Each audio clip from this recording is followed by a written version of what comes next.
uh, what is capitalism and why should we be against it?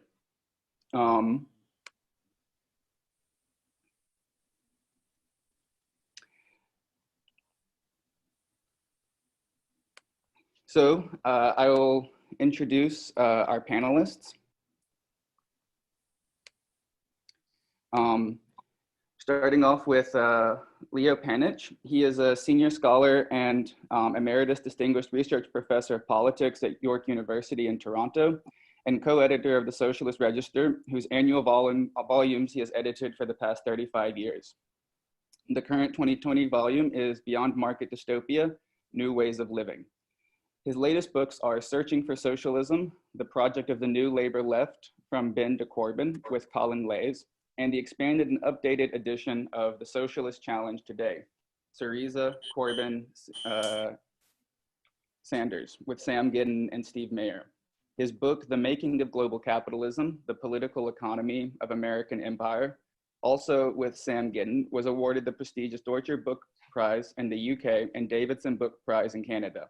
His other books include In and Out of Crisis, The Global Financial Meltdown and Left Alternatives, American Empire and the Political Economy of Global Finance, Renewing Socialism, Transforming Democracy, Strategy and Imagination, From Consent to Coercion, The Assault on Trade Union and Freedoms, The End of Parliamentary Socialism, Working Class Politics in Crisis, Social Democracy, and Industrial Society.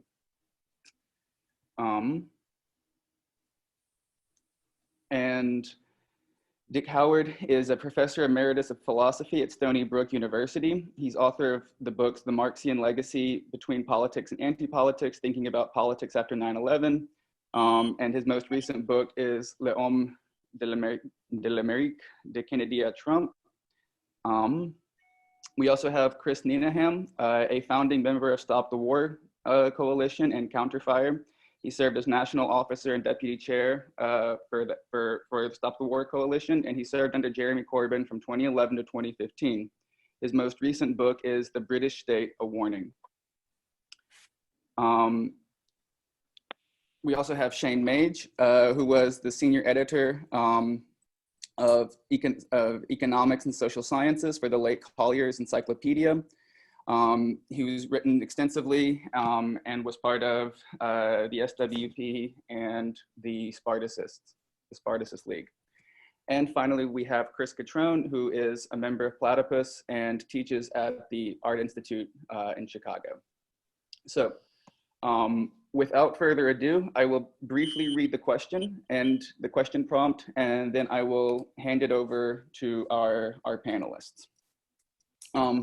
And just briefly for the audience, in terms of the way the discussion is going to work, each panelist is going to have 10 minutes to respond to the question. And then we're going to have 3 or 4 minutes for them to respond, each to respond to each other. And then we will open up to a Q&A.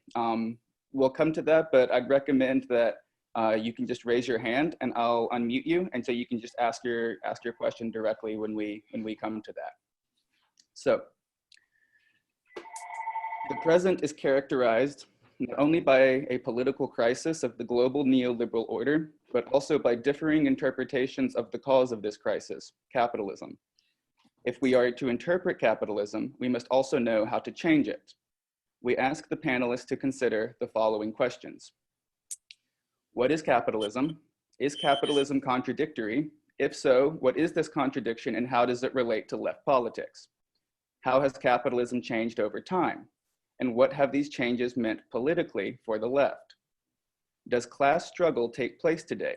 If so, how and what role should it play for the left? Is capitalism in crisis? If so, how?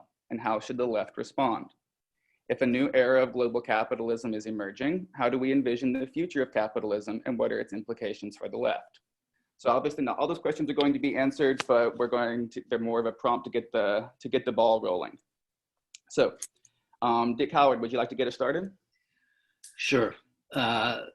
Let me begin with one comment about myself and then come to a broader set of issues. You mentioned the book, The Marxian Legacy. And you didn't mention that it actually just came out in a third edition. The first one dates from 1977, the second from 1988, and this one from last year, actually. The paperback just came out this year. Why mention this?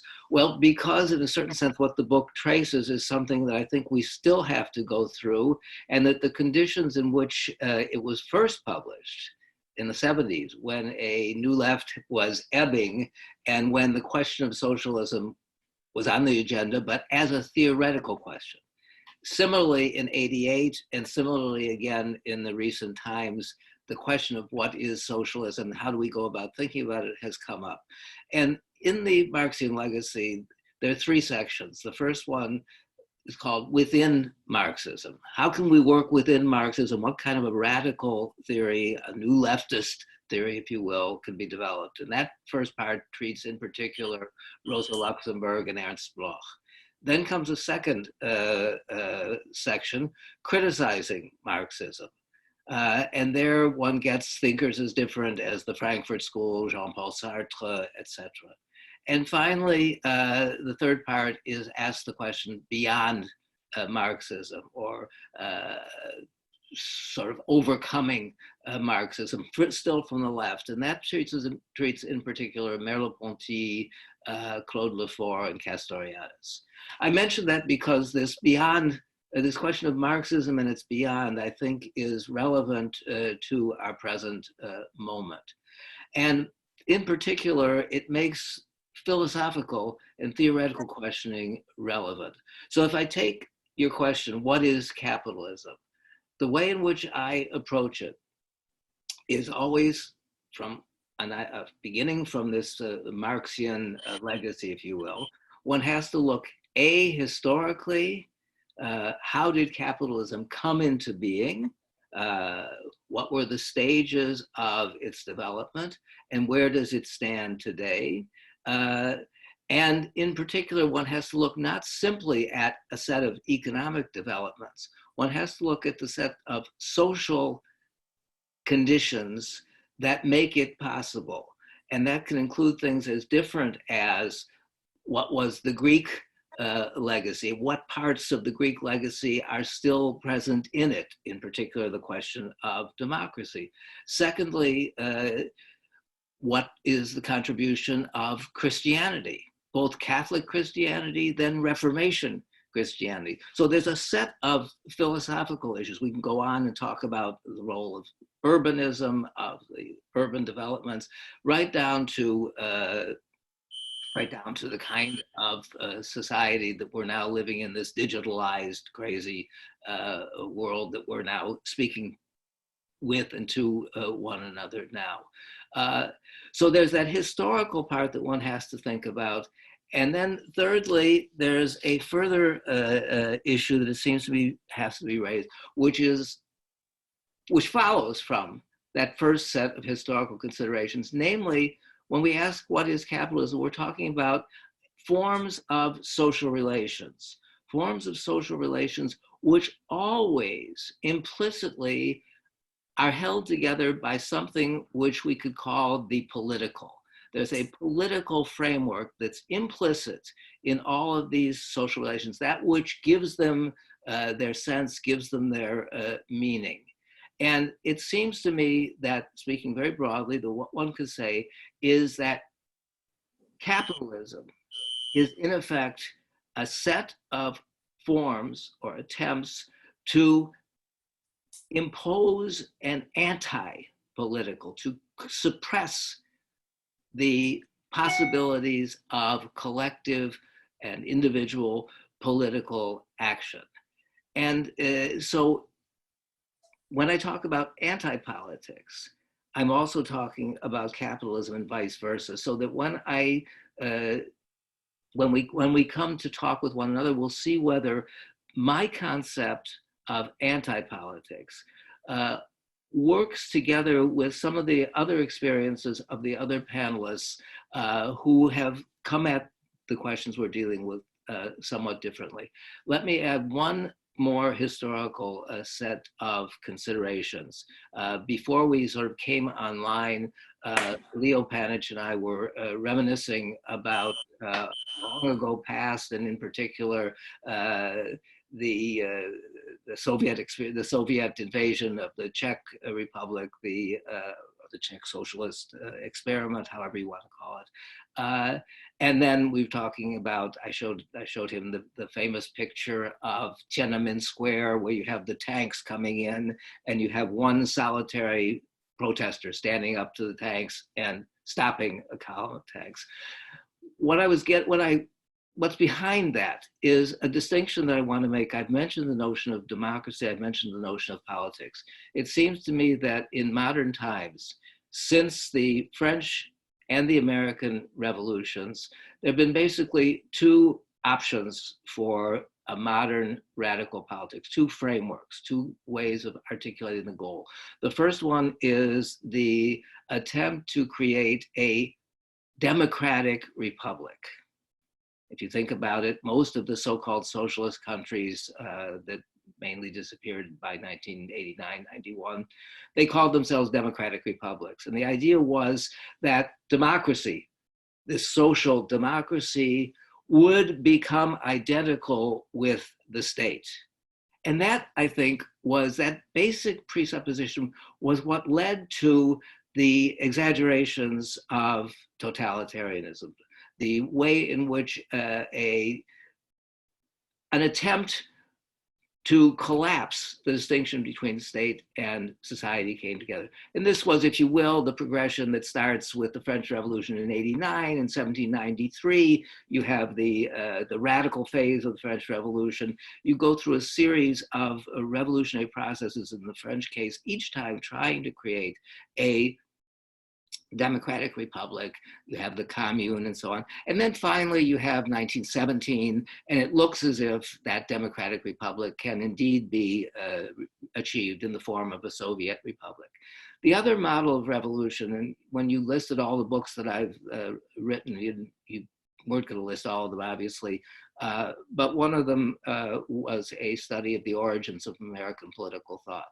And my claim in the case of the American Revolution is that what the Americans created was a Republican democracy. That is to, and this speaks, by the way, to Trump and to the present day political situation as well, a Republican democracy. That is to say, you have the Republican forms, you have the separation of powers, you have the federalism, you have all of the ingredients of a kind of a pluralistic society, which are preserved such that the republic serves to keep the democracy alive. And coming back to anti-politics, in effect, anti-politics is the attempt precisely either to impose from the top down a democratic republic, or alternatively to shut off the dynamism of a Republican democracy, to shut off the movement within that Republican democracy. So there's where you have it. And one last point then, in one sentence, your second question was something like, why should we oppose capitalism? The answer is quite simply that it's anti-democratic. So let me mute myself now. Thanks, Dick. Chris Nineham, would you like to go next?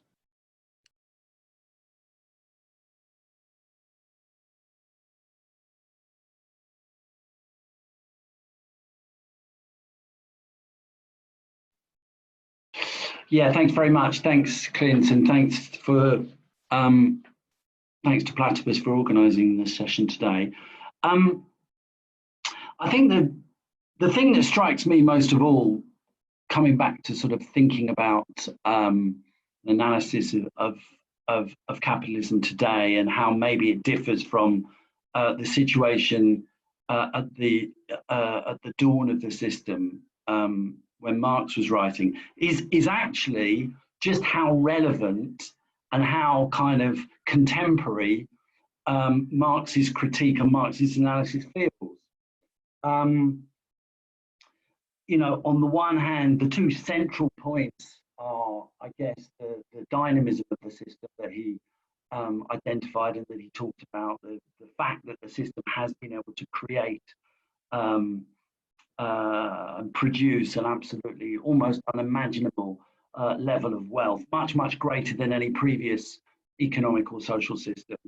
And that, on the other hand, because it is a system that's based on competitive accumulation, it's based on a competition between different countries, different companies and corporations, and of course now financial institutions as well.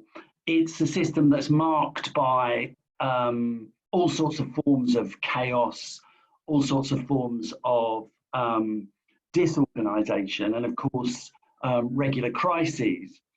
And I mean, you know, in a way, the coronavirus, the sort of catastrophe of coronavirus, as it has spread around the globe, has had this effect of kind of revealing certain things about the system. And one of them is that those governments that are most enthusiastic about a kind of what they would regard as being a kind of pure free market system are the governments that have failed most visibly and most obviously to be able to deal with the crisis, to be able to deal with the pandemic in any kind of sensible way. You know, governments like those in Britain, in USA, in Brazil, are governments who've really gone into political crisis as a result of their inability to, or their reluctance or radical reluctance to try and challenge free market forces in any way in responding to it. And the central contradiction seems to be, I mean, you know, obviously there's a whole number of different things that no doubt people want to talk to in terms of crisis and in terms of the more technical questions about how capitalism operates. But I think it's important to reassert the central contradiction that Marx talked about and that I think characterizes the system, which is the contradiction, the simple contradiction between the fact that what is good for the people who are making profits, who control the profit-making apparatus in the system, and who control the flow of capital, therefore, is actually bad for the vast majority of the population, bad for those people who are creating the wealth, bad for the producers, bad for the working people.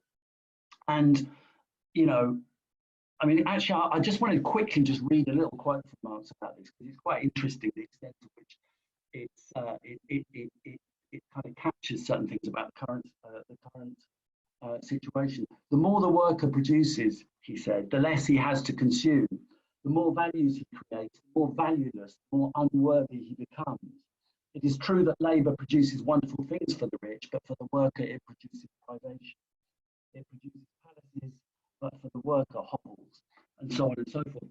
Now, you know, in a certain sense, history has proved that he's in certain, if read in certain ways, that he's slightly overstated his case. Nevertheless, that's a very, very powerful evocation, I think, of the experience that working people have felt actually very specifically under the conditions of Corona, but also more generally in the period over the last 3 or 4 decades of what people talk about as neoliberalism. Now, I think it's, you know, it's important to recognise that in the period after the Second World War, as we're all aware, for a number of decades, in particular, certain a series of developments led to a situation where the tendencies that Marx talks about there were to a certain extent abated. You know, this situation was a result of a whole number of different factors, which we probably haven't got time to go into, but they included an increased level of worker militancy, the impact of the wars, the development of social democratic politics, the generation actually of quite high levels of profitability during the long boom, and so on and so forth. But I think in a certain sense, what we have seen as that post-war settlement, such as it was, and it was different in different countries and different parts of the world, but as that post-war settlement has begun to unwind from the early 1980s or the late 1970s onwards, I think what it's fair to say you are seeing in many ways is the reassertion of the kind of naked, aggressive, kind of exploitative behavior that Marx was talking about as he wrote, when he wrote during the 19th century. You know, obviously the return of rocketing inequality, bonfire of the regulations, an obsession with the free market, falling wages in many parts of the world, the cannibalization of the welfare state and the restriction of the welfare state, and so on and so forth. So you do feel as if that that kind of very powerful critique that Marx made of an analysis that Marx generated in the second half of the 19th century feels very viscerally strong and very has very powerful explanatory value in under what is called neoliberal capitalism. Now, of course, there are important differences. This is no direct return to the 19th century. I mean, and there's a whole number of them that you could list, including an increase in the level of a kind of monopolization that has created huge chunks of capital that are now regarded as too big to fail, that has all sorts of implications for the system. Low rates in general, relatively low rates of profitability, which I think have had the impact of creating this ballooning financialization that has been one of the key characteristics of neoliberal capitalism. And there are a whole number of other things, including the situation now, to look at it more in geopolitical terms of a world in which, you know, for many decades we are now the human race has the capacity to destroy itself, to destroy civilization many times over in a very short period of time. And actually, I think recently the gradual re-emergence of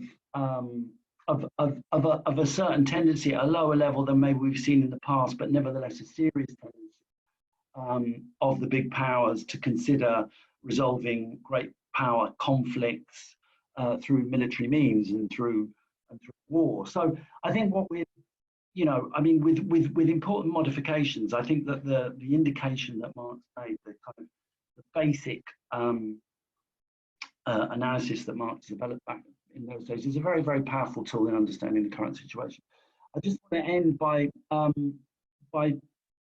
making a couple of points. One is that, in a way, not surprisingly, in that situation, I think we are now in a world, and have been for some years, where there is a huge level of discontent and a huge level of alienation and questioning going on about, very often in a very diffused and very contradictory way, about the nature of the system that we live under. And there have been, I mean, you think about, just thinking about Britain for a second, we've had very nearly had the breakup of the United Kingdom in 2014 with the Scottish referendum vote, and that is the kind of fragmentation of the United Kingdom as a nation, insofar as it's ever been, is a very real possibility now. You have the Brexit vote in 2016, which flew in the face of what the British establishment wanted. You have the rise of Corbynism, well, the rise and fall of Corbynism, I should say, of course, in the Labour Party, which was a very radical move towards a new kind of politics. I think you've seen similar, there are similar kind of examples and symptoms of a general sense of unease with the way the system is working in many different parts of the world.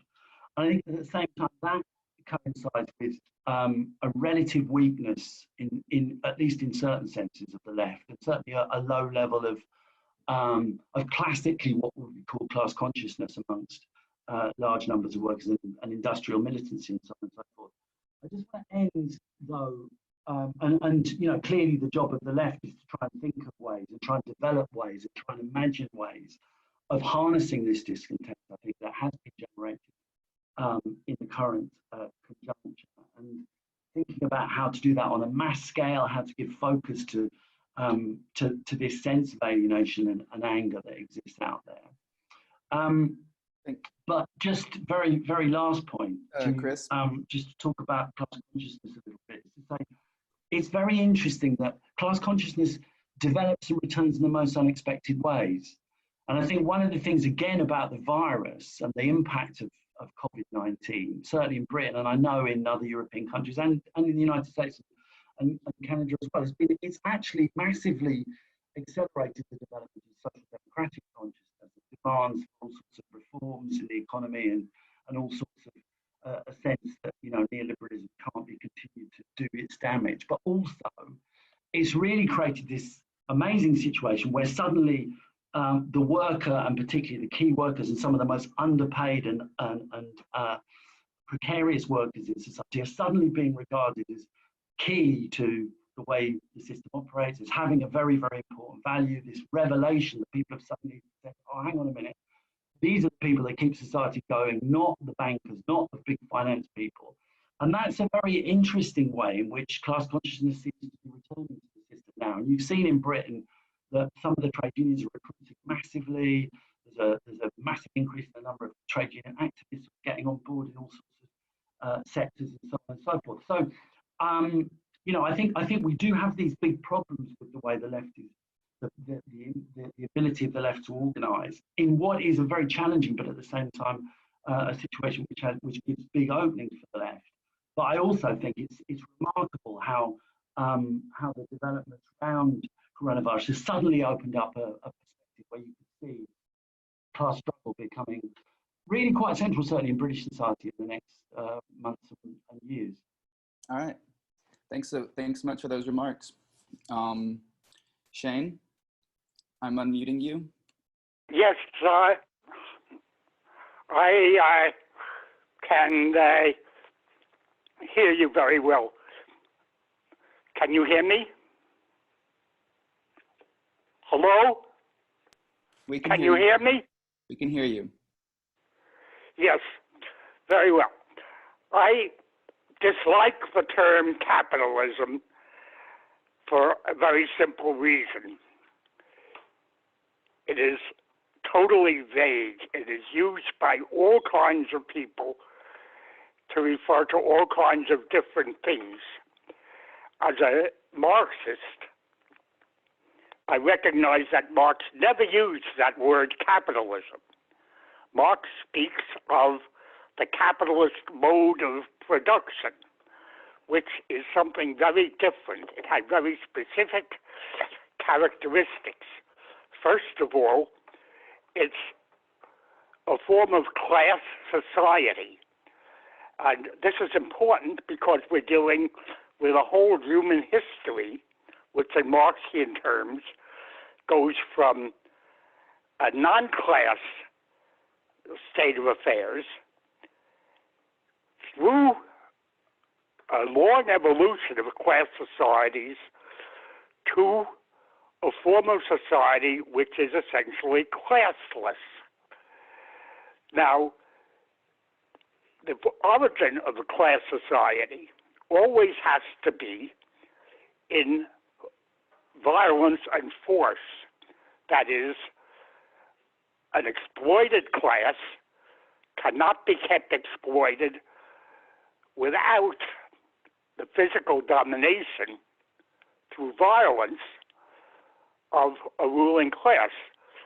But the separation of a state, as Marx and later Lenin emphasized, comes not from the direct force of the ruling class, as, for example, the Greek or Roman aristocracies. And when we use the word aristocracy, remember that its root is aristos, which is military strength, and throughout Homer, for example, and you can't get much further back in the history of Western culture, every military action is an aristeia of a hero. And the basic ideology of the ruling class, therefore, of every ruling class, is the combination of force and ideology. That is, as the Normans would put it, we rule by Dieu et mon droit, God and my sword arm. Now, as the capitalist mode of production develops, two basic institutions are essential to it. First is wage labor, as distinct, say, from the temple economies that Michael Hudson has studied so brilliantly in his recent work. Money becomes an essential thing, not merely a record-keeping device in the temple for physical products, but as the motivation for social activity. And the mechanism by which the ruling class and money work together is debt. Money was never coined until a mercantile economy was developing, and its function as private wealth is to rationalize the system of class rule through debt slavery. And as a result, as Hudson has pointed out, you have historically repeated debt jubilees, that is, elimination of the worst consequences for social unity of that money economy. Now, the capitalist mode of production begins with the first wage labor, when people no longer are producing directly from the land and paying taxes or tribute to the temple in return for the storage of perishable agricultural commodities and the organization of protection against neighboring states or societies. And it has spread in cities. Wage labor is practically synonymous with civilization. And you see, for example, that when Plato develops the concepts of communism in the Republic, he specifically states that while the intelligentsia, so to speak, or the philosophers, that is a class which is designed not to have special wealth, but to be responsible to the whole society, it allows for a full civil society with multiple market relationships. Now, as the spread of the capitalist mode of production globally has taken place, we see that its evolution has brought about a complete threat to the very survival of the human race and of most other animal species, at least the larger ones, and many insect species as well. And this historical evolution has brought us to a point where it becomes idle, really, to talk about better forms of society or other forms of society, since survival has become the issue. Now, in terms of politics, this implies that the values are not those of capitalism versus socialism, but of health versus a fatal disease. And that disease takes the form not only of global warming, but of an overcrowded planet in which things like the coronavirus, the new coronavirus, comes about through the intermingling of the various species with human agriculture and human labor in areas that the growth of population and the growth of the economy has virtually forced an agriculture under the capitalist mode of production, that is capitalist agriculture, to spread into areas that are epidemiologically extremely dangerous. And since this process just continues with the deforestation and the elimination of natural environments, it has become given a warning, so to speak, of the coronavirus as a forerunner of even greater and worse epidemics or pandemics. Now, Okay. Yes? You've got 1 minute. Okay. Now, the process of the basic contradiction of capitalism, of the capitalist mode of production, therefore, is the tendency inherent in the accumulation of money and debt to expanding production as opposed to the natural limits of production. In Marx's terms, and this is taken directly from Hegel, of course, but put in much more understandable ways, the contradiction between the natural human body and the human society and the inorganic body, as Marx called it, that is the rest of the natural world. The alienation of one section of the natural world from another, and therefore the antagonistic relationship of that section to it, which is expressed by phrases like the conquest of nature or economic development, so to speak.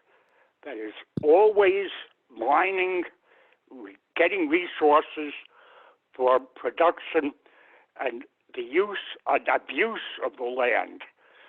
So when one asks, should we be against capitalism, that's almost a meaningless question, because everything that emerges from a modern capitalist mode of production are things that are evil and anti-human in the most basic senses, and which is why that a change in social organization as a different form of state, whether you call it republic, democracy, socialism, or anything else, has to deal with the overcoming of that basic contradiction between the human section of nature and the rest of nature. Okay. Thanks a lot, Shane. Leah?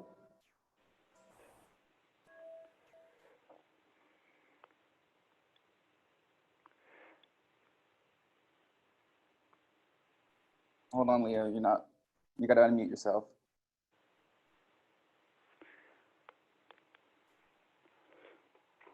Mute. There we go. How's that? Okay. I think if you had asked Marx and his contemporaries who were excited by the revolutions of 1848 and Marx's own writings, this question,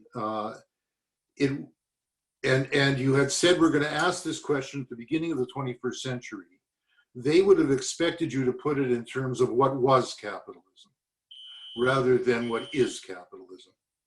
And one of the most sobering things that the left needs to be thinking about is why is it going on 2 centuries after Marx was writing his great works that capitalism still persists? And moreover, for all of the slower growth rates since the great boom of the mid-20th century, it continues to exist in quite a dynamic, if increasingly contradictory, and irrational way. You know, it's very important that I think we have this kind of perspective, that it is not a short-term thing. And somebody writing 50 years after the French Revolution, you could perhaps understand why they thought that the system wouldn't last that long within the framework of the success of the French Revolution. Those of us who experienced the '68 attempted revolution and experienced its failure in relation to transcending the existing system, you know, we can be much less, I think, confident or naive about easily getting out of this system. I have no objection to, I know that people who are probably on this Zoom are reading Chris Cutrone, and I have no objection to Chris's designation of capitalism as bourgeois society.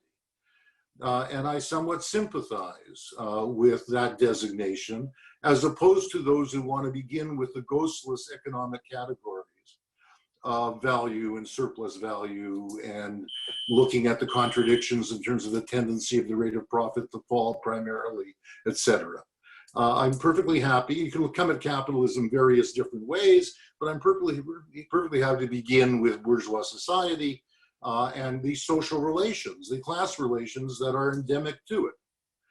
I think what one does have to say is that the nature of those relations are not only between capital and labor, as if capital is one unified thing, but they are among capitalists. And Marx's most fundamental understanding is that the capitalist class is dynamic because it is inherently competitive.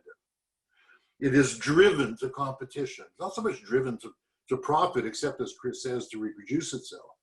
It's driven to competition. That said, you know, and one of the weakest aspects of Marxism was its theory of the state historically. Some of us have tried to improve that over the last 50 years. Most states in the 19th century weren't yet capitalist. They only became capitalist in their organizational structure and institutional forms, in their functions, through the course of the 19th century. And as they did so, they were engaged in what Poulantzas called organizing the capitalist class, because it's a competitive class. It doesn't have a coherently formed understanding of its collective interests, or indeed how to reproduce a bourgeois society. The capitalist state evolves in such a way historically. This didn't necessarily have to happen. One of the reasons capitalism has lasted so long is that this did happen. And that states evolved in a fashion which were able to keep capitalism going despite its contradictions, class conflicts, and irrationalities. Now, states did that largely in their own interests. This isn't a matter of capitalists telling them what to do.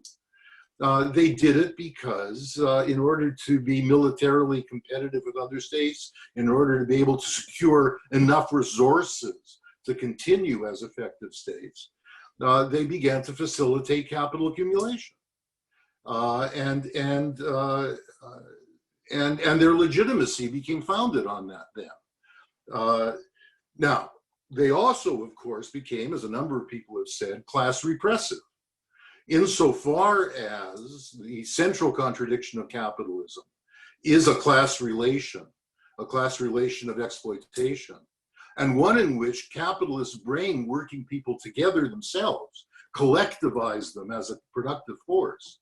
They create the conditions for workers to come together. And as Marx said, if competition is what makes the capitalist class historically significant, it is organization that makes the working class historically significant. And the product of that, of course, was the great mass trade unions and mass socialist parties that were emerging before Marx's death already, and that developed between the 1870s and the 1920s.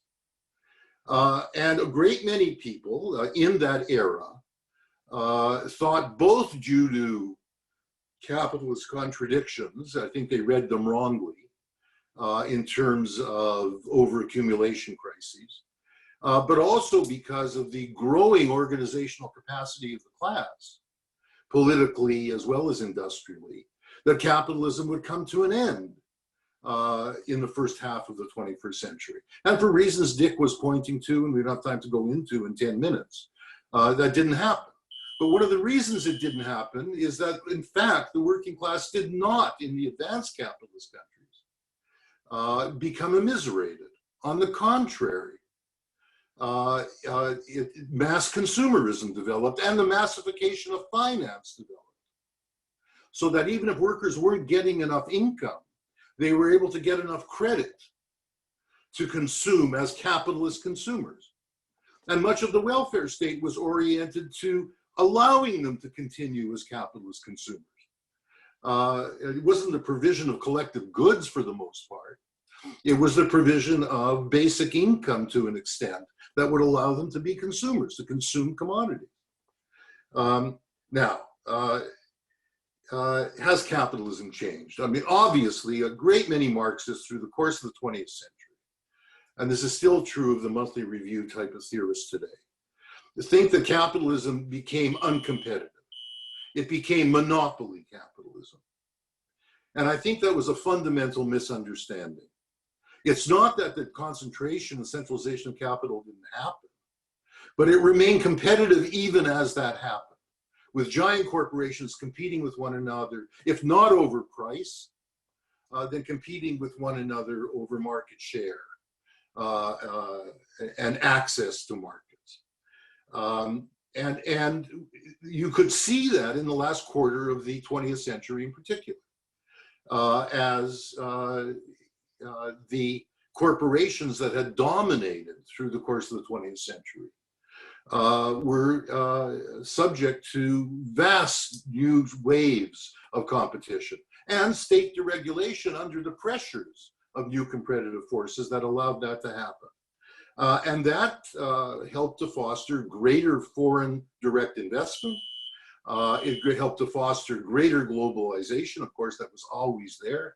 It helped to foster what I've tried to theorize, which is the internationalization of capitalist states. So they weren't only concerned with reproducing their own capitalist classes, but were concerned with producing capital in general, including especially foreign capital coming into their spheres of operation. Is capitalism in crisis? Yes and no. Capitalism certainly is a crisis-ridden system, without doubt. It isn't subject to one particular kind of crisis. The great mistake of Marxist economists is to think that capitalism only succumbs to either the tendency of the rate of profit to fall, profitability crises, or to overaccumulation crises. No, the system is, because it's competitive, and there isn't, in fact, an equilibrium that is reached behind the backs of this competition, as economists think, as bourgeois economists think.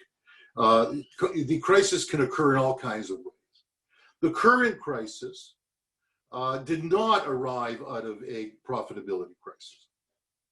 Profits, in fact, have been very high since the 2008 financial crisis. That one was a financial crisis, and it wasn't a profitability crisis either. This one is a crisis that is actually caused by the pandemic, and it can be explained the way Shane did in more profound and deeper terms, in terms of capitalism's assault on nature. I have no objection to that. But I think we need to realize this doesn't come out of financial instability. It doesn't come out of low profits. It comes out of the fact that the state has shut down production in the face of one of the world's great pandemics. It is a production crisis. And what has been really notable is that while finance, you would have thought, would have collapsed in the face of a production crisis, it hasn't. And it hasn't because capitalist states, especially the American state, and especially the world's central bank, the Federal Reserve, has become extremely good as a firefighter, or you may say in this crisis as a ventilator. And it's kept the financial system going. It's good at it, knows how to do this. Right? This is not a wonderful thing in terms of human history that this is what the state can accomplish. It can put its finger in the dike of capitalist crises. But that's what it does, and that's what can effectively do. I'll just end with this. Where does this mean for the left? Where does the left go in the face of all this? I think we have to begin with something very, very positive. And that is that in the last 5-6 years, and you see it, Chris worked with Jeremy, so he knows it firsthand, you've seen a shift from protest to politics. We lived through a considerable period of anarchist revival, whether it was called that or not, at the beginning of the 21st century. The anti-globalization movement expressed that, the Occupy protests expressed that, etc. Understandably, given the failures that Dick was pointing to in terms of communist parties, but also the failures of social democratic parties, who already by the 1950s were no longer agencies of social transformation. And young people who didn't accept neoliberalism, were opposed to capitalist globalization, were very much caught in an anarchist moment, I think. What happened after Occupy very quickly was that people recognized that you can protest until hell freezes over and you'll never change the world. And you saw a turn to getting into the state in order to transform the state. I don't know how well that was thought through, but that is precisely what Syriza, what Podemos, what Sanders, and what Corbyn represented. And that is, in all places, the United States and Britain, the fact that they were able to draw tens of thousands, in Corbyn's case, hundreds of thousands of people into this process is one of the most promising things of our time. We have to learn how to build on it, and we should have been sober about it all along. All along. It was not a very class-rooted development, even if it was very class-oriented. It was class-focused in the sense of picking up Occupy's crude class map of 99-1, etc. Very class-focused. It was not class-rooted, and it wasn't class-rooted only not because of the young people weren't just that class-rooted, because the bloody unions were hostile to them. The class-rooted organizations are not oriented to social transformation. They aren't oriented even to class formation any longer. So what we need to work at is turning what has happened, not being disappointed by the fact that Corbyn didn't become prime minister, Sanders didn't become president. How far could they have gone in any case without building the capacities to see that through? Implementing those policies inside a bourgeois state means transforming that state at its very core, right? But it also means a massive process of class formation again, given the way working classes have changed so much since 1870 to 1920. Inevitably, insofar as capitalism has dynamically continued to unmake and remake working classes. That's the task before the left today. Thank you. Thanks so much, Leo. All right, Chris. Hi. So I'm going to actually read 3 short pieces I published in the Platypus Review over the last few months. And so my opening remarks will be relatively short. And they're attempting to characterize capitalism in the way that capitalism tends to appear nowadays. And so the 3 pieces are called Robots in Sweatshops, Jobs and Free Stuff, and finally Capital and Labor. So let me start with robots and sweatshops. Starting with the Industrial Revolution, there have been 2 contrary tendencies in the development of social production: increased automation, lowering socially necessary labor time, and the desperation of people rendered superfluous as workers. For Marxism, this presented a social and political task for the working class to demand higher wages and lower hours. An alternative to this would be for workers to try to fight against technology, the Luddites. Conversely, the capitalists could invest in machines instead of labor. Thus was born the antagonism between wage labor and capital.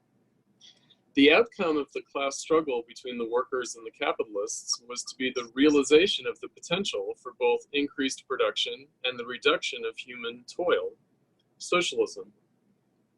However, since machine production created a permanent class of unemployed people, there would always be a demand for work that could be exploited by the capitalists to pay lower wages. Paying lower wages decreases the market for produced goods, which means a drive for higher profitability, leading to further pursuit of cost efficiency in production as well as depression of wages. That leads to both robots and sweatshops. Disparities and imbalances between capitalist profits and workers' wages lead to periodic crises in which there is money that cannot find profitable investment and workers who cannot find employment. But eventually, balance is restored through the cheapening of money capital and the cheapening of labor. New forms of work are developed to serve new technologies of production until the next crisis begins the cycle all over again. This meant that the working class as a whole, both employed and unemployed, needed to be organized as a social and political force to ensure increased social wealth and to prevent exploitation. Since this is a matter of the organization of society as a whole, including internationally and indeed globally, in the cosmopolitan exchange of wage labor and capital, it requires the political act of taking state power, world socialist revolution. Jobs and free stuff. The current political polarization in the United States is not Democrat versus Republican or the minorities of race, gender, and sexuality against straight white men. It is between the politics of free stuff versus the politics of jobs. Demands for more free stuff versus demands for more jobs. Democratic Socialist candidate for the Democratic Party nomination for president, Bernie Sanders, has responded to charges that he is actually a communist with the assertion that the US is already socialist, but it is a socialism for billionaires. The kernel of truth in this is that there is already government subsidy and other kinds of support for capital. The question is, why is this so? Is it corruption? Or rather, is it actually in the interests of society? Of course, it is the latter, the general interest of capitalist society, which both parties serve as best they can. Karl Marx observed that the productive activities of general social cooperation are a free gift to capital. What did he mean? The social process of production is not at all reducible to the paid wage labor of capitalist employees, but includes the activity of everyone in society.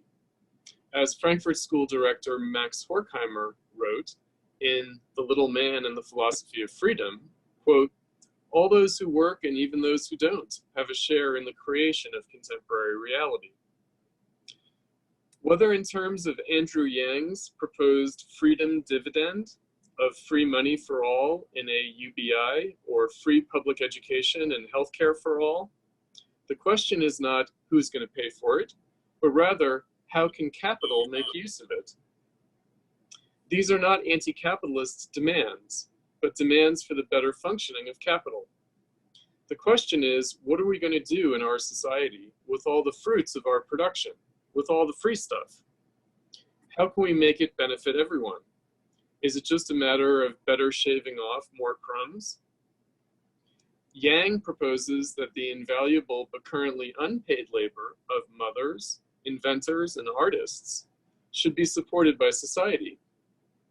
Marx called this the communism of the principle of from each according to his ability to each according to his need, in a society in which the freedom of each is the precondition for the freedom of all. We already live in capitalism according to this principle, but capital fails to fulfill it. The Democrats propose to make capital fulfill its social responsibility. The Republicans think it already does so as best as possible. And any attempts at government intervention to make it do better, no matter how well intentioned, the reforms will actually be counterproductive. The result will be stagnation and lack of growth, undermining society along with capital. Without people working, there can be no greater social benefits of production. Without jobs, there can be no free stuff. This is the essential difference in US politics, or really in capitalist politics everywhere. progressive capitalism versus conservative capitalism, not spendthrift versus frugality, or kind-heartedness versus cynicism, or liberality versus mean-spiritedness, nor is it optimism versus pessimism, or idealism versus realism. It is a division of labor in debate over advocating how to keep people working and how to distribute freely the products of their labor. It is not a difference in principle or one of honesty versus deception. Both sides are sincere, and both sides are self-deceiving. Marx observed that the free gift to capital is the general social intellect, but that general social intellect has become the automatic subject of capital. How do we make it serve us instead of us serving it? All politicians in capitalism want the same thing. The problem is that capitalist politics is not as intelligent as the society it represents. This is the true meaning of socialist politics, to realize the general social intellect, which today, unfortunately, is inevitably just a form of capitalist politics, whether by Sanders, Yang, or Trump. They all want to better serve us, which means better serving capital. Finally, capital and labor. According to Marx, capitalism is the contradiction of bourgeois social relations and industrial forces of production. The effect of this self-contradiction of bourgeois society in industrial production is the division of capital and labor. It is from this division that the opposed classes of capitalists and workers derive. The class struggle between workers and capitalists is a phenomenon, the phenomenal expression, of self-contradiction in capitalism. It expresses labor's contradiction with itself, which is also capital's contradiction with itself. When referring to capital and labor, there are actually just two forms of capital. Marx called these variable and constant, as well as fixed and circulating capital. And both refer to labor. Marx called capital alienated labor. Labor and capital are two aspects of the same thing in capitalism.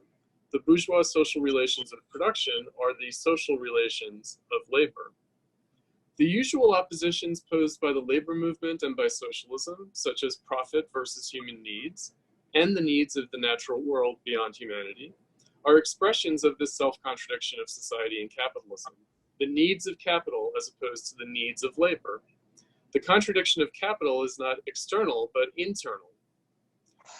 Marx described capitalism as false necessity. What he meant by this was not simply wrong necessity, but rather self-contradictory necessity. For the needs of capital and the needs of labor are the same. In becoming opposed in capitalism, there is the conflict of labor with itself as well as of capital with itself. In capitalist politics, there is another phenomenon, expression, of capital's self-contradiction, namely the disputes among capitalist politicians over government policy, which can also express conflicting interests of different capitalists, including different sectors of industry, as well as between different capitalist nation states. Workers employed in different occupations, as well as in industries, can thus have different and conflicting interests, competing over the priorities of social investment in capital.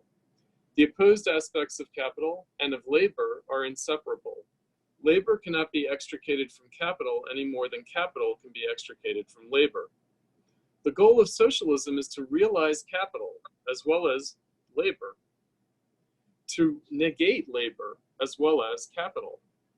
It is to realize as well as negate, overcome capitalist necessity. What would such Aufhebung or sublation mean? Discontents in capitalism take various different and even opposed forms. The history of socialism itself, as well as the history of capitalism, expresses self-contradictory desires and goals. At different moments in the history of capitalism, the goals of socialism have taken various different and indeed opposed forms. For instance, socialism has variously regarded its goals as realizing the potential of capitalist production, as opposed to abolishing capitalist production, achieving hyper-industrialization versus returning to subsistence primitivism. Have both found home at one time or place or another in the struggle for socialism. Socialism could be defined as both and neither of the opposed alternatives that capitalism generates as its own positive goals and its own self-negations. All the various opposed demands arising from the discontents in capitalism will be both fulfilled and negated, overcome in socialism. Capital seeks to abolish labor and labor seeks to abolish capital. But more importantly, in capitalism, capital seeks to abolish itself and labor seeks to abolish itself. By making labor more productive, it becomes less necessary. By producing excess capital, it becomes more superfluous, less a real measure of social value. Labor seeks to abolish itself in capitalism and thus to abolish capital, tasking socialism. Only by encompassing the wide variety of discontents within the working class and across the history of its development in capitalism could the political movement for socialist revolution to overcome capitalism become adequate to its task and mission by becoming conscious of it. Since capital is the product of labor and labor the product of capital, this would mean encompassing the divisions among the capitalists as well as within capitalism itself as a total movement of society.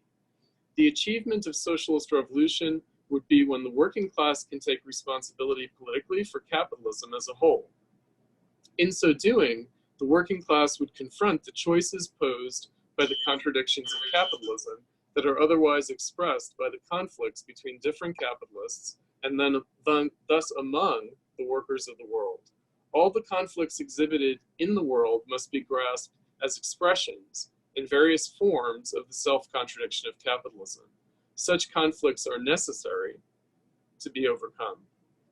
The false necessity of capitalism as self-contradictory but opposed real needs can only be truly engaged and overcome from the standpoint of universal world history. This can only take place from within the social antagonisms of capitalism, and not from partial, single-sided aspects of its contradictory totality. The workers of the world must unite because the world is united in its self-contradiction and crisis in capitalism. The laborers must themselves take up and overcome the social relations of labor in crisis in capitalism by assuming the socialist political responsibility for capital that is eluded by capitalist politics. Otherwise, the social conflicts in capitalism between and among its capitalists and workers will reproduce its contradictions forever.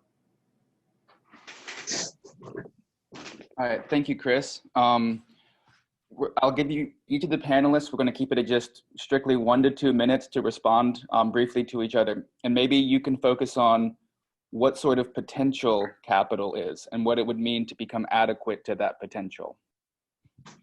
So Dick? Let me make a couple of very short remarks that I've learned, or questions that arise from my listening respectfully to the other panelists. First of all, at the very beginning of what I said, I talked about capitalism as a form of social relations. By the end of our discussion, and most particularly Chris, but more broadly, instead we had the idea that social relations are forms of capitalism. In other words, we inverted the question. I was posing a political question. I was getting a philosophical reply that there is an essence called capitalism, and there are appearances which are the forms of labor, the forms of social relation, and so on. Secondly, I said at the beginning also that I wrote a book called The Marxian Legacy, and that it came out in 3 different editions. Our discussion today, we convinced once again that there is indeed a problem of what is Marx's legacy and how does it appear? Does one work within Marxism? Does one work critically with Marxism?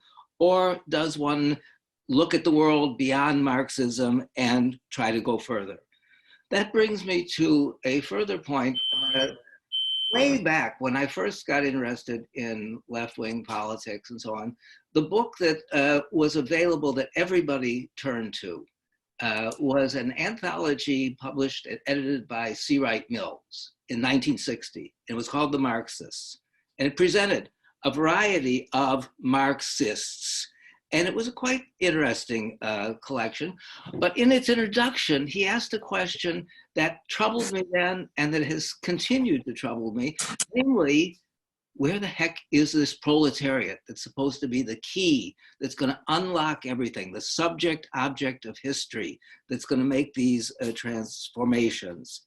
And it seems to me that both for socioeconomic reasons, for political reasons and so on, that the dilemma came to a head, I think, in a book by André Gortz in 1981, I believe, called Adieu au prolétariat, goodbye to the proletariat. Not au revoir, but goodbye.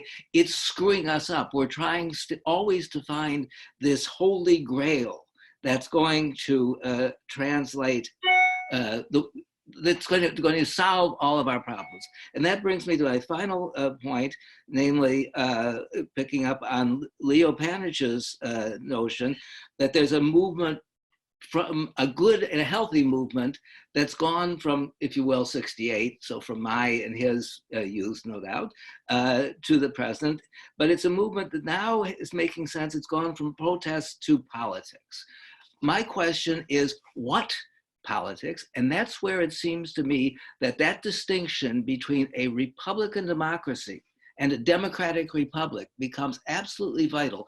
Many of my objections to Corbyn, to Sanders, and to a whole cohort of radical leftists is that they're looking still to create that democratic republic, to overcome the dualism, to overcome the clash between state and society. So with that, I stop. I should say one last thing, which is that I just got a note.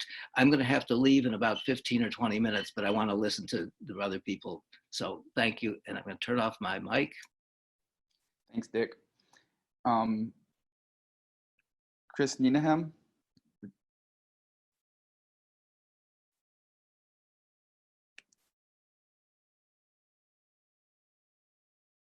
Yeah, thanks very much. Very interesting contributions. Yeah, I just wanted to make 2 points really, or 2 observations.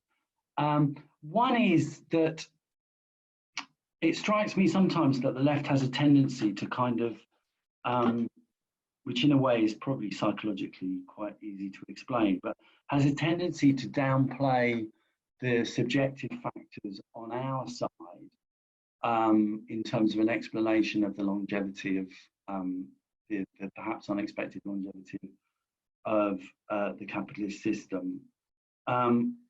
Not necessarily just to downplay the subjective factors, but to kind of connect them, connect weaknesses in subjectivity on our side to objective processes, which or to put it more accurately, to kind of structural processes in the way that capitalism has evolved, rather than sometimes to think in terms of political decisions, the impact of political decisions, the effect of political organising, the historical legacy of various different events. And it strikes me, if you look back over, for example, the last 120 years, just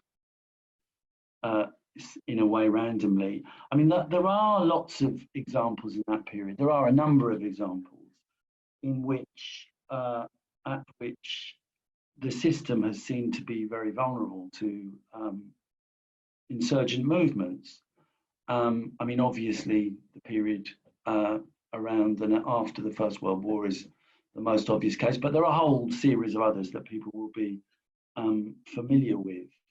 And, you know, I think it's important not to write that history, if you like, of kind of failed revolutionary moment out of our attempt to understand why we are in the position we're in now. Obviously, the whole question of the impact of Stalinism and the, however you want to interpret it, but the kind of failure or degeneration or dissipation of the energy of the October Revolution and so on and so forth. All these questions, I think, are very, very central, have to be central to any attempt to understand where we are today. So that's kind of my first point. My second point, which is in a way connected, is the question of. Can you make it very quick? Yeah, the question of where we are now, which is that, I mean, I agree that, you know, we have seen this process of moving from protest to politics, but again, I want to sort of reinforce the point Dick was making about, but to what kind of politics? And it seems to me that polar, the twin poles of protest and politics, or protest, and in general, it has been in the last couple of decades, very often electoral politics, is something that we need to look critically at, because it seems to me that, yes, protest politics in a certain sense reaches limits, but also we've seen electoral politics reach its limits in a whole number of different scenarios. So I think what we need to be thinking about is how do we overcome that polarity and move to something beyond, you know, flipping from protest to electoral parliamentary politics and back again.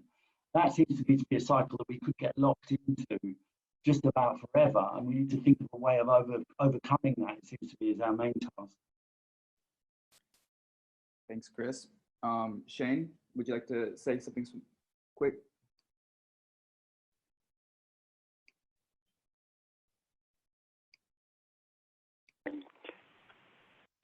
First of all,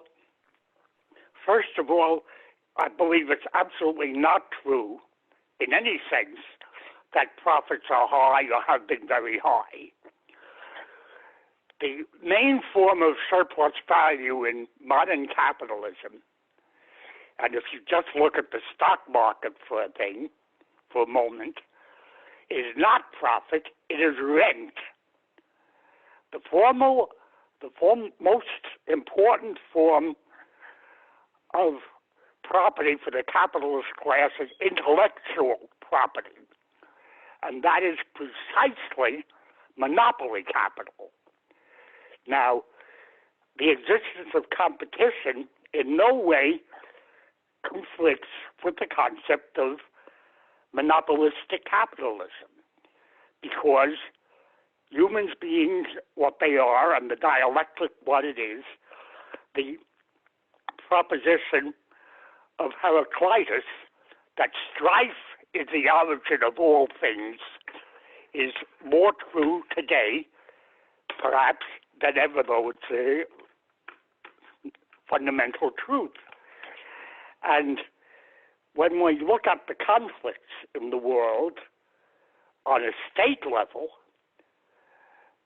we have to go back to the proposition that Trotsky wrote in War in the International in 1916 already, that the fundamental contradiction is between modern productive forces which require organization on a world scale and the organization of capitalism in terms of national states, which is fundamental to their continued existence. And this is a basic form of competition and state organization.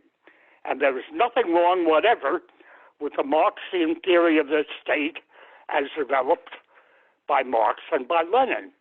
The state is an organization of violent repression. Even Max Weber called it the monopoly of legitimate violence. And the public administration, which is a necessary aspect of any human society, is always subject and subordinate to the repressive function of the state. And if you look at American prisons, you see that with the most developed form of capitalist mode of production, you have the greatest imprisonment and violence against the working population. Now, another thing on the low profits, Marx speaks of profits as one form of surplus value, with land rent and interest. But we see negative interest rates on markets, even though serious debtors are subject to high interest rates, but the interest rates that capitalism receives are virtually zero or negative. And land rent, which remains very important, is not important to the major capitalists. Rather, what is important to them is intellectual property. If, for example, intellectual property was nationalized, what would its value be? The stock market would be totally wiped out. There would be virtually no value in a company like Amazon or Facebook, or Google, for that matter. All these and everything else industrially as well depends on patents, that is, monopolies. And so that you have a system of monopoly capitalism based on intellectual property nowadays, and it takes two forms in the world. Virtually the entire world is organized either as a monopoly capitalist state, example, the United States, or a state monopoly capitalism, example, basically China. And to speak of the role of the state and the role of international conflict, we have to go back to the phrase of Frederick the Great, who wrote on his canons, ultima ratio regionis. The fundamental principle of the state is violence. And we have the other feature of the profitability fallacy is that profit in any accounting system that we have in the world today is counted in purely financial terms. But Marx speaks of surplus value, and the value of the product is not increasing. It's decreasing because of what the economists call externalities. That is the assault on man's inorganic body, which more than compensates, if you wanted to do a rational economic analysis, to all the surplus value presented. The environmental destruction of the capitalist mode of production makes its profitability really insignificant. What counts is the accumulation of fictitious capital and fictitious profits, which nevertheless change social relations because they are measured by the balances of money, so that all the money, all the financial capital, real and fictitious, is in the hands of a smaller and ever smaller group of the ruling class. And the only solution is the abolition of intellectual property, and that has to come about through things like the demand for universal free access to whatever vaccine is developed for the coronavirus, as well as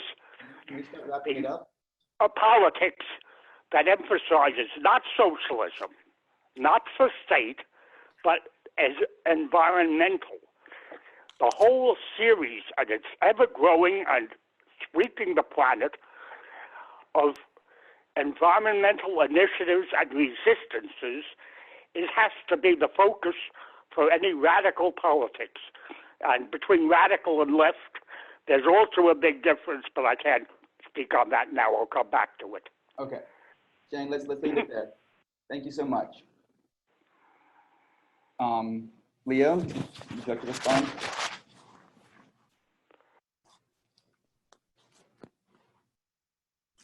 Okay, can you hear me now? Yep.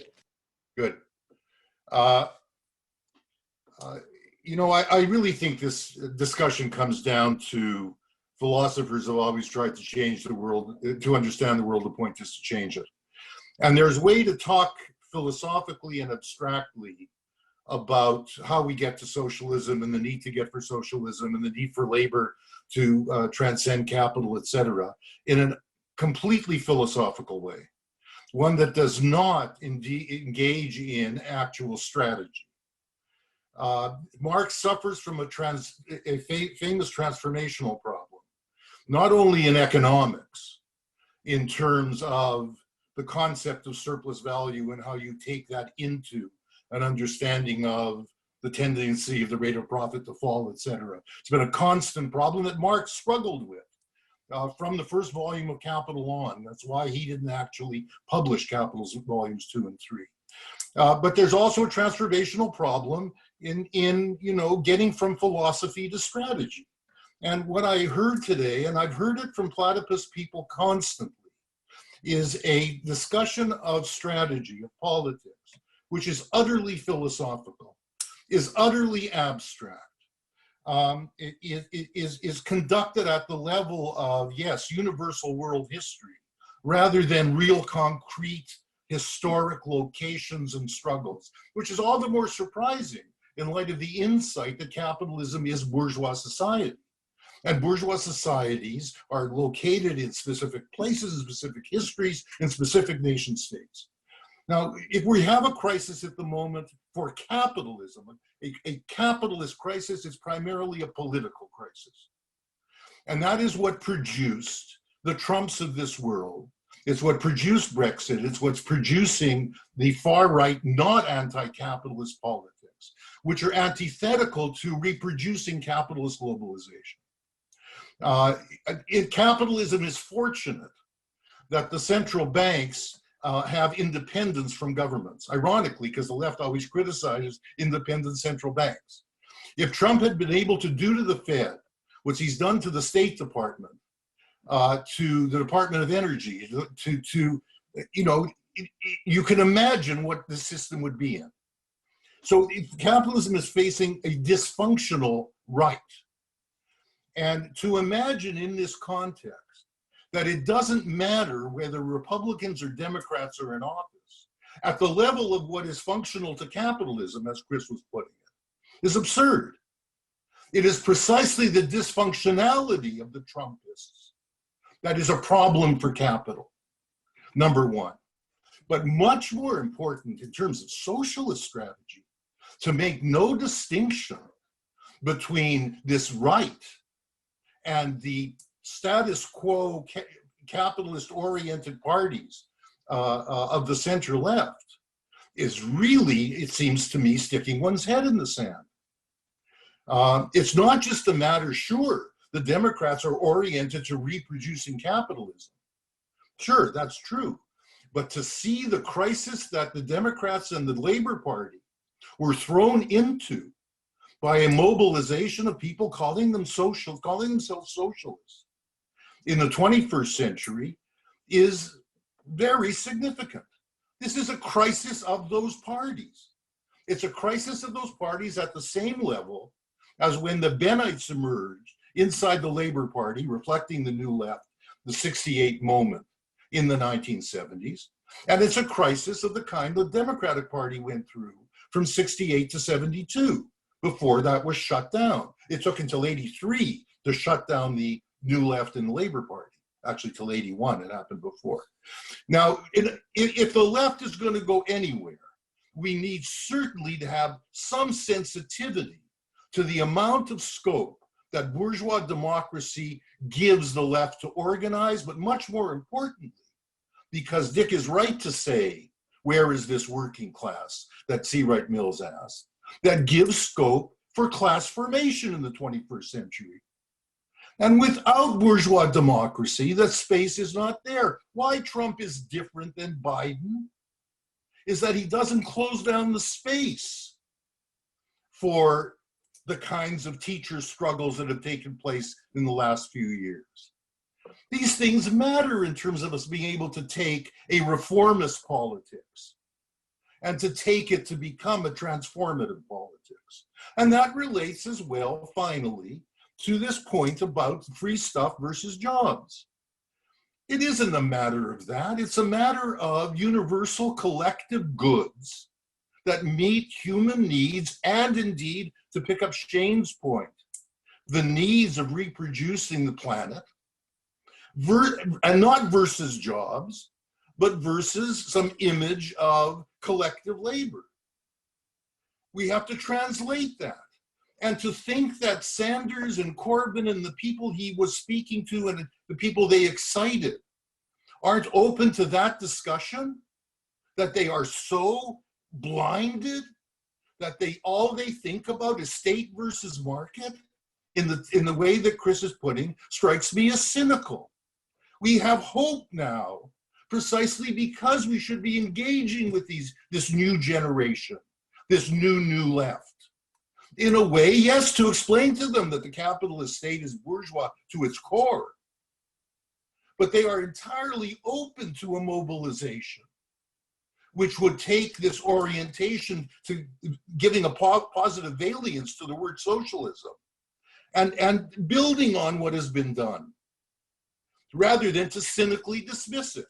And to dismiss it, moreover, at an abstract philosophical level, at the level of world socialist revolution. That can't take place without massive changes in the balance of class forces, politically and economically, within existing bourgeois societies and states. And then we have to find ways of linking up to engage in, of course, a planetary reconstruction. But that's not going to happen at an abstract level. It's going to happen concretely in real societies.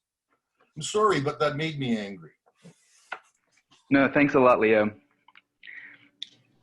All right, so let me respond to Dick, who now has left the panel, unfortunately, and also to Leo. And hopefully these responses will be also responsive to the other panelists. So I would say, first of all, capitalism is not a social relation. It is a crisis of social relations. And it's a contradiction of the social relations. And that's what gives it the metaphysical character of capitalism. And on the question of politics, I would say that I'm very still beholden to Marx's original understanding of politics in capitalism, namely the class struggle. That the essential political question is the working class organized as a political force, and that's really the task, and that's the essence of politics from a Marxist perspective. It's the essence of the task of politics, which is constituting the working class as a political force. Now, I would say that the danger, especially in 2020, of the Democratic Party and of the Labour Party in the UK is that they precisely prevent the organization of the working class as a political force. And that, in fact, it might be easier for the working class to organize itself as a political force against the Tories and against the Republicans, because they're not dependent on the Tories or the Republicans the way the workers are dependent through existing labor organizations on the Labour Party and the Democratic Party, which prevents them from organizing into the force necessary to achieve socialism. It's really that simple. At a strategic level, there's no reason to believe that it's easier for the workers to organize under the Democrats or under Labor. In fact, there's every reason to believe that it's the opposite, that it's more difficult, that there are more obstacles, they're more shackled in their ability to organize themselves under the so-called social democratic, center-left parties, which really are not that at all. The Democrats and Labor are not even social democratic, and they don't deserve to be called center-left. I'll remind you guys of a famous remark of Gore Vidal, who's a kind of forgotten figure, a kind of gadfly ruling class figure of the 60s. In the United States, there is only one party, and it's the party of property, the party of capital, and it has two right wings. And we can say that of the SPD in Germany, of the Socialist Party in France, and of the Labour Party in the UK as well. Chris, I entirely agree with what you just said, and all my work on the Labour Party, and I spent much of my life dealing with precisely this, has been to say this, but insofar as you recognize that class struggle is the central contradiction, and indeed, you would say the essence of capitalism, those struggles take place within the Labour Party. I myself take the view, I've often endorsed Miliband saying this, that the greatest illusion of British socialists is the Labour Party can be turned into a socialist party, because it would only be divided and split and rendered ineffectual by virtue of trying to see that struggle through. But what you do with that is you don't recognize class struggle within it. You give us a categorical statement that removes class struggle from it, and you don't try to think through what it would mean to actually build concrete formations. So when you see no difference between the Labour Party and Thatcherism, or between Trump, for goodness sake, and the existing Democratic Party, you're not thinking through what space do we have in a bourgeois democracy as to one that is increasingly closing space for class struggle, broadly defined. And you just can't ignore these things. That's why your politics is abstract. It's never concrete. And moreover, our generation, Chris's and my generation, and Dick's generation, you're younger, have failed to be able to launch new mass socialist parties. Since we recognized in the 60s that the communist parties and the social democratic parties couldn't even pretend to claim to be agencies of transformation any longer. We went off to create a better Leninism, some of us tried to create a better Maoism, others tried to create a new form of socialist republicanism, blah, blah, blah. We did not succeed. So it's not just a matter of standing back and saying, go and do it. We need to concretely try to think through those failures as well. I agree. I would say I was just setting sort of broad parameters. Of course, I'm not an activist. Platypus is not an activist project, and that's well, maybe it has to be when it's speaking constantly of the need for revolution. It needs to be activist. It can't operate at the level of philosophical abstractions if it speaks to class struggle. So one thing that I am very sympathetic to in the millennial generation, although they haven't found the traction that they need, is they've understood the need to organize the as yet unorganized. And this will speak to a point that Shane raised about rent and capital, profit and externalities, but also the fictitious character of Amazon, etc. I would disagree. I would say that the general social intellect and intellectual property is also embodied in concrete forms of capitalist organization, including logistics and production. And I would say capital is not Amazon is not an unreal thing.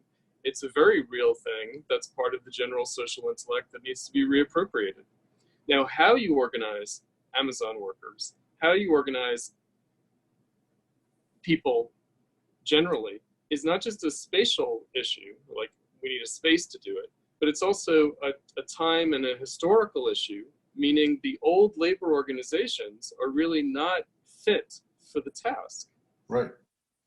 Absolutely. And so, we have a problem there in terms of the way existing labor is tied to capitalist politics. I'm not trying to downplay the problem. I'm not trying to blithely dismiss. I'm saying it's very rare for people to even get a glimpse of what the task actually is. Yeah. In that sense, the greatest failure of Corbyn is not that he didn't transform the Labour Party. The greatest failure was that it wasn't even set as an agenda for Unite, which was part of his team, was crucial to him being there, to transform itself into a force of class formation, political education, et cetera, et cetera. And unless that happens, how could there conceivably be a transformation of the Labour Party?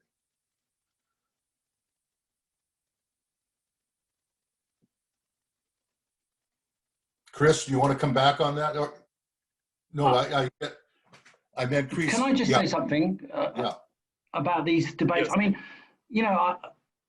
I very much agree with what Leo is saying in general terms, because I think you can't chart a way forward for a transformational left unless you actually understand the real relationships between the existing political and kind of social forces. And one of the things about social democracy in Britain, about the Labour Party, is that even actually in its more right-wing incarnations, if there's an election between the Tories and Labour wins, that has a knock-on effect on the psychology of activists on the ground, the trade unionists on the ground, across the board. If Labour loses an election, it's not the case that that automatically leads to people kind of resisting it. It actually demoralises people because it makes people feel more marginal. And, you know, I mean, the truth is, whatever you may think of the Labour Party's potential to transform society, there is no question that the majority of people in British society feel that that is the main way, the most likely way that things can be transformed. And that subjectivity has to be a crucial element in any planning of a kind of strategic way forward. So, and it's not actually true to say that it's not in a simple way true to say that, you know, under a Tory regime it's easier to mobilise people to fight back. I mean, there are instances where that was true. The defeat of the Labour Party in 2015 actually did lead to a feeling of, okay, we can't get change through Parliament, so we are going to take to the streets. And that, funnily enough, is one of the things that laid the basis for Corbynism, and it led to a belief that, you know, right-wing Labourism was no longer going to take us forward.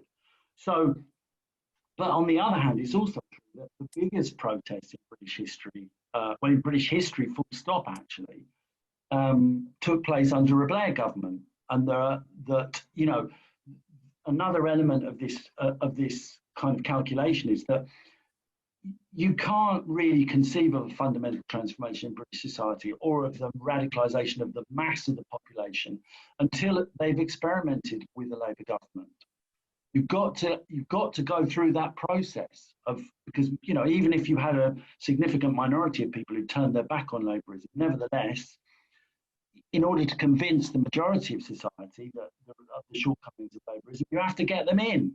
So for all those reasons, you know, the idea that we could just condemn both sides equally it leads nowhere. It leads to complete isolation from the vast majority of the working population. Just one last point, though.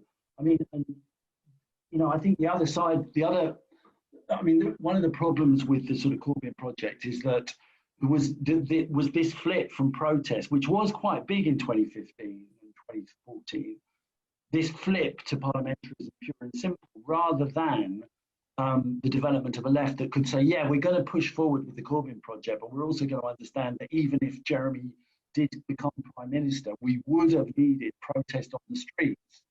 And, you know, that was a big problem. That was a kind of another aspect of the equation that was ignored there. You know, you need to get Labour in, but you also have to understand always be honest about the limitations of getting Labour in, even if it had been a Corbyn Labour. There's no question. We saw the extent to which the British state moved against him while he was in opposition. My God, what would it have been like if he'd become Prime Minister? Therefore, you know, getting the exact relationship right between electoral politics and kind of non or extra parliamentary politics, and understanding the dynamic, the quite complex dynamic between, I think is really essential if we're going to be serious about building sort of big lefts in parliamentary democracies, really. Let me just, because Leo wanted me to respond. So electoralism and movementism, Chris, what you're raising, like that is a kind of cross on which we are crucified, or since the 60s, this kind of antinomy of electoralism and social movement activism, mostly in terms of protest movements, like not really organizing civil society, but really just organizing protests. So I live in Chicago, and Chicago is in the state of Illinois. So it's a blue state, and it's a one-party city. It's a Democratic Party city. They have what are actually called non-competitive elections in Chicago that take place. They're called that because they're not competitive at a partisan level. They take place purely within the Democratic Party. And I've lived here since the 1990s. I lived here since the Clinton era boom. And most left politics in the 90s, when I first lived here in my 20s, were opposed to the introduction of big box stores into Chicago. So for instance, Walmart, anti-Walmart activism. I thought this was very wrong-headed because in the United States, labor laws are such that if you organize a company in one place, you have right to organize it nationally. And so I thought, well, of course, you complain about Walmart being an unorganized workforce, but you oppose Walmart coming in to Chicago. But Chicago would be an ideal place to organize Walmart employees, which would then organize Walmart nationally, right?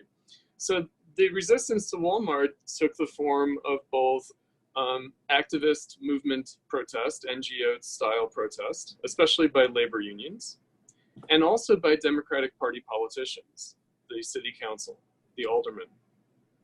And I thought this is a perfect example of being asked backwards in terms of even just capitalist reformist politics, meaning I would consider labor organizing, collective bargaining to be reform politics within capitalism, nothing inherently anti-capitalist about it, to be inherently progressive liberal politics, and also liberal politics in the sense of it's better to have workers organized, it's better for society as a whole, not just at an economic level, but at an institutional level, in all sorts of ways. It's beneficial for the functioning of liberal society to have labor unions. But in the United States, most labor is unorganized. And in the United States, there's very low voter participation in comparison to a place like the United Kingdom or in comparison to Canada. The United States is relatively lower organized workforce, and also the working class participates relatively less in elections, in voting. And I think that, rather than bemoaning that, right, rather than saying, well, if the working class voted more, then we would have more Democrats elected. And if the working class were organized more, then we'd have better reform politics. I don't think it's as straightforward and as simple as that. And I think that the fact that the United States is relatively backwards with respect to social democracy in the European model is actually an advantage, because it means that there isn't a kind of fully established kind of terrain the way there is in Britain and in other Western European countries, that immediately channels things in certain directions, and that tends to really lag behind the true opportunities that capitalism presents. So for instance, the replacement of small retail by big box stores, right? That people resisted that. And rather than seeing, this is the way capitalism is going, and what are the opportunities there, right? Generally speaking, so-called social democratic politics, especially since the 60s, have been backward looking and have been lagging. And in that sense, I would say have been conservative, not just to be pejorative about it, but just, thinking about it in terms of time and history and the way things are going. Conservative, which also is to a political disadvantage, whereas the right, the neoliberal right, and that would include someone like Trump in this, has been more ruthless at charting the course of capitalism. And we have to pay attention to that.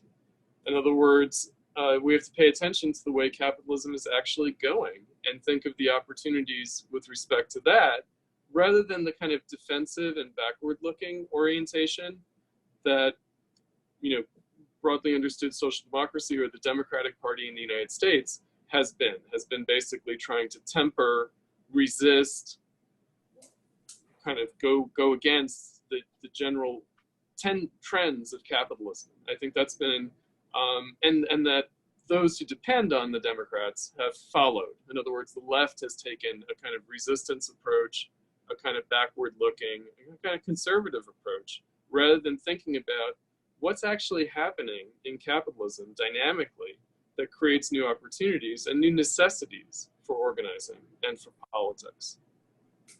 So that's been my it's not just a kind of a neutrality. I have a special animus towards the Democrats as being particularly backward-looking and particularly conservative in the sense of channeling and if you were more if you were more of a dialectician in your actual practice, I think you would therefore see, if you have more of an animus to the Democratic Party, the importance of class struggles within it. Insofar as you have a one-party state in Illinois, the class struggles then take place within the Democratic Party. And if you were right about organizing Walmart, as one could say you were, I think you were, although, you know, there's no reason to not be concerned with those workers on Main Street who are being driven out of the more secure jobs they have with smaller employers, et cetera, by that rapacious multinational. But okay, let's say that was your strategy. Well, that's a struggle that you were actually trying to advance within the Democratic Party then, and within the unions that are affiliated to it. I mean, the point is that when Marx criticized the German Social Democratic Party as it was emerging for being statist in the critique of the Gotha program, he wasn't telling workers to leave the German Social Democratic Party. He was engaged in a struggle in the context of it, and insofar as he had strategic capacities then, he might have expected that would lead to new formations out of it, which wouldn't get trapped in what he was seeing as a problem even in the early 1870s. But by simply saying, you know, we don't need to move. I often feel as well, the left is constantly looking to Canada because we have this minor social democratic party, the NDP, big yahoo. I go down to the states, I see in local newspapers, on local radio stations, reports of strikes and struggles at a local level that are you never hear when you watch the national news or read the New York Times. And I've often thought the American left could blow past social democracy, but it's not going to blow past it without a class struggle in the institutions that have enveloped the class. That's why it's an historical problem. And the best people in the DSA understand this extremely well, Chris. I was speaking to Megan Day a year ago in Montreal, and she said, look, we have no illusions about transforming the Democratic Party. We're running on the ticket in the East Bay of a Black socialist woman for state senator. She didn't get elected. She came close. That wasn't the main point.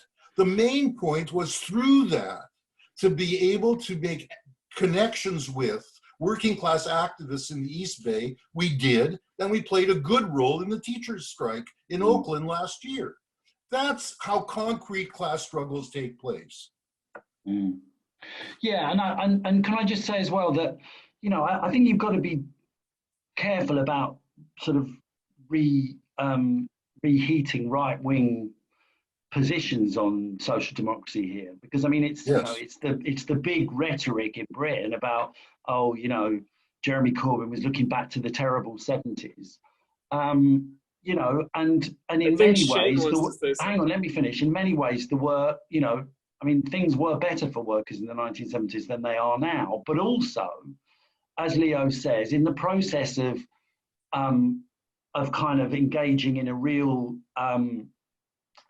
sort of radical social democratic project, as we did around Corbynism, or as people did around Corbynism, lots of new ideas emerged. And there was the Green New Deal, for example, couldn't really be called a backward-looking project, but it was fairly central to Corbyn, to the whole Corbyn operation.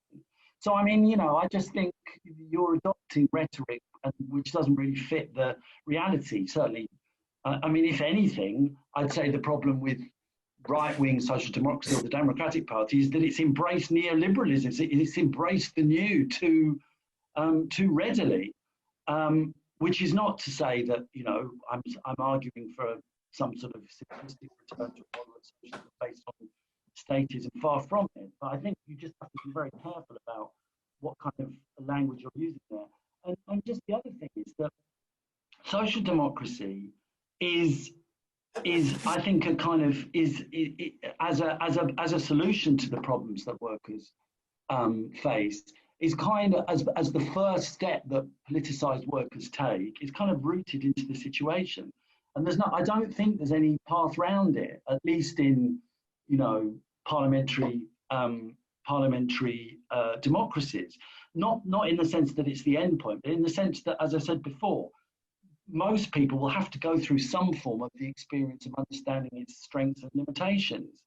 And, you know, until, even if you did get a kind of, you know, very, very serious insurgent situation of some sort, there would be, one of the main responses of the ruling class would be to, as they did in Spain and in Portugal and in France in the 60s and 70s, would be to try and generate a social democratic project.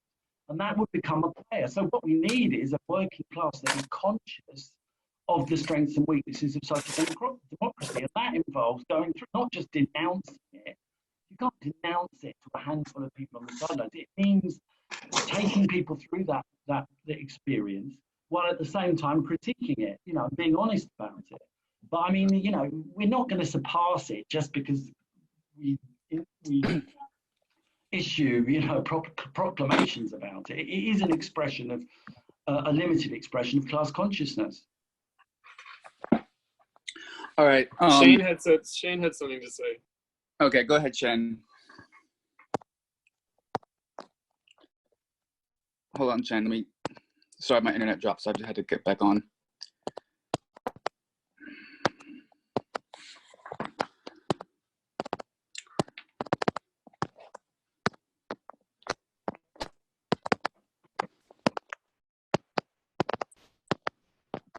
Shane is still muted. I know, I'm trying to unmute him.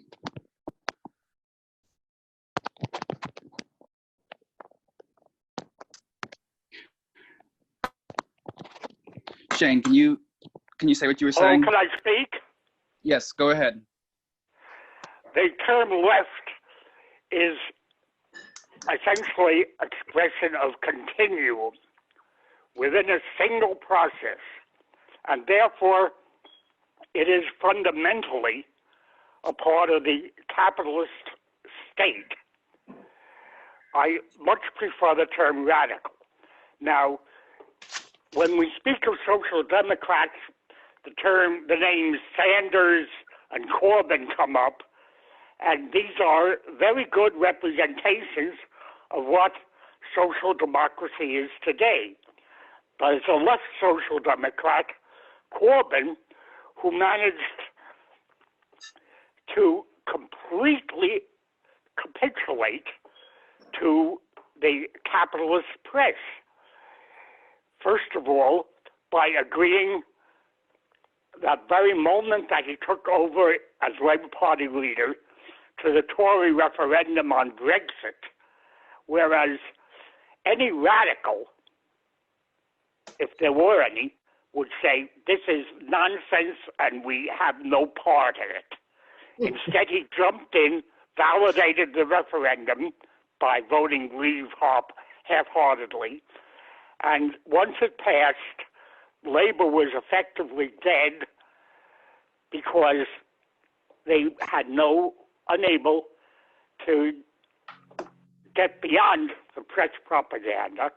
And then he made things far worse by going along with the Zionist slanders and attempting to apologize instead of simply denouncing this attempt, asking for a new definition of anti-Semitism, which is a perfectly clear word and is being redefined as an apology for the state of Israel. And Sanders spent a whole campaign proclaiming that he is not a radical. He is willing to say he's a socialist, of course, with very vague notions about rights coming to people, but every attempt, every criticism that touches on the policies internationally of U.S. capitalists, that is, of imperialism, Sanders was simply going along with merely moderate liberalism. Now, the Democratic Party is a capitalist institution. It's part of the parliamentary system. And to reject any use of its institutional features is the same thing as rejecting any use of a capitalist parliament, which of course is settled long ago. Now, the left social democracy is social democratic. There is probably no one, except Stalin, of course, more responsible for the victory of Hitler than the left social democrat, anti-war social democrat, Rudolf Helferding, who, as finance minister, pursued the same liberal policies that, say, Andrew Mellon did in the United States, and produced, therefore, the catastrophic depression that made the rise of Hitler and of Nazism possible. So, to repeat my basic point, we should not think of ourselves as left, because when we think of ourselves as left, there's no we there. There are a lot of individuals with various progressive or good social attitudes, but there is no left. What is needed is a radical movement that comes spontaneously from the various non-left sectors of the population, that is the working class, in response to immediate environmental issues, which naturally goes together to form or will inevitably go together to form a national, universal environmental movement. Far more than anything that Corbyn and Sanders represent is what is represented by Greta Thunberg, who at the moment is probably the leader of radicalism in the world, because she has a response to the basic problem of society and of the human race today, namely the threat of global environmental disaster or catastrophe of a fundamental sort. And one thing about the class struggle, the struggle of employees against the oppressive conditions imposed by capitalism, is something that is inherent, that is, the wage laborers, and that is includes the unproductive, the majority of the working class, are confronted to a capitalist class which, as Warren Buffett has stated, of course there is a class struggle and we have won it. That is, the boast is that the ideological fragmentation and loss of the working class is a complete free field for capitalism. Let me just say, I'm sorry, but I have to leave. I'm really sorry. Leo, you have to leave. I was just going to say that one reason why we might resist the Democrats in particular is because of the culture wars and what Shane was just talking about, the ideological division and fragmentation of the working class. Sorry, guys. And the way that the left, meaning not the working class, but the left as an ideological phenomenon is beholden to Democrats and to the Labour Party in the UK, is precisely through the culture wars ideology that divides the working class and that writes off people who vote for the Tories or vote for Trump as beyond the pale, as culturally beyond the pale, as people that they're not trying to reach in terms of organization and in terms of politicization. That it's assumed from the get-go that you have to agree culturally with the Democrats and with Labor before you can be admitted to any kind of serious participation in organization of the working class, right? There's a complete silencing of people who are seen as culturally conservative, as if that's the main dividing line in society. And that's pervasive on the left. So, people who vote for Trump, people who vote for Brexit, people who vote for the Tories are written off a priori. And of course, that is one major way in which the so-called social democratic or center-left parties are an obstacle to what needs to be done.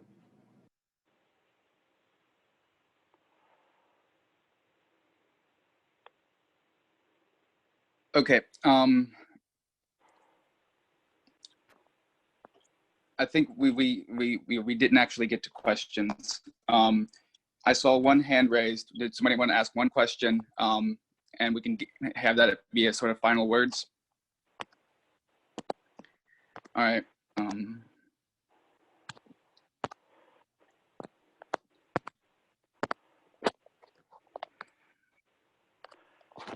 Yes. Go ahead, Shane. To the question that was posed originally, does capitalism have a future? The answer is no, it does not. Capitalism has no future.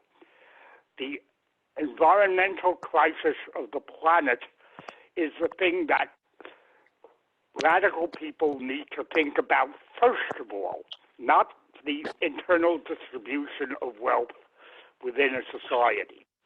That is a secondary point. It's a cause of the phenomenon, but the phenomenon must be dealt with.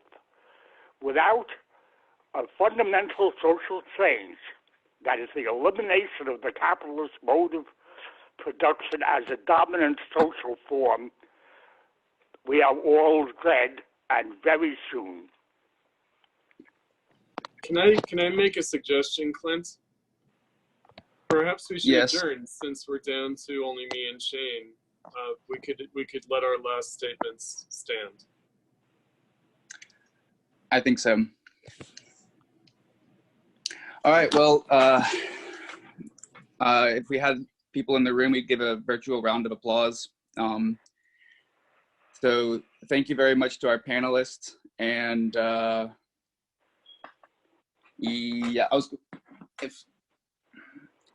check on Facebook for a Zoom room discussion afterwards. I apologize, my internet dropped there for a solid 10 minutes. And we'll be discussing afterwards. And if you're new to this, go to Platypus 1917, and you can check out reading groups virtually all over the world right now. And yeah, thanks a lot, and thanks a lot to our panelists. Thank you. Thank you.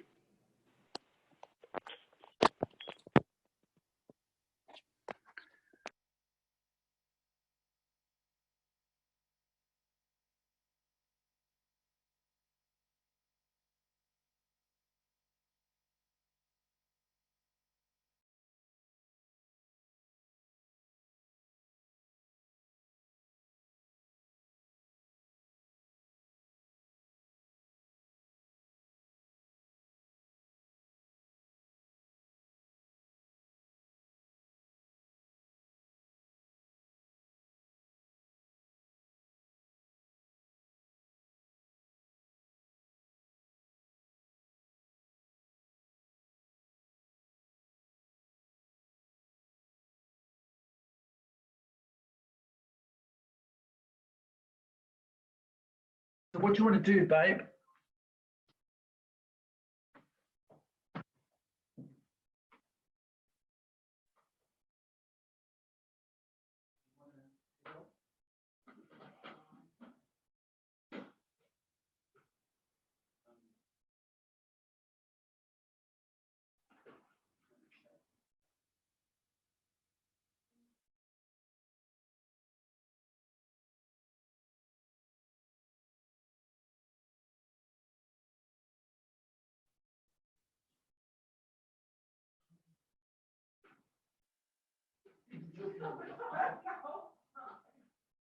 No, he's actually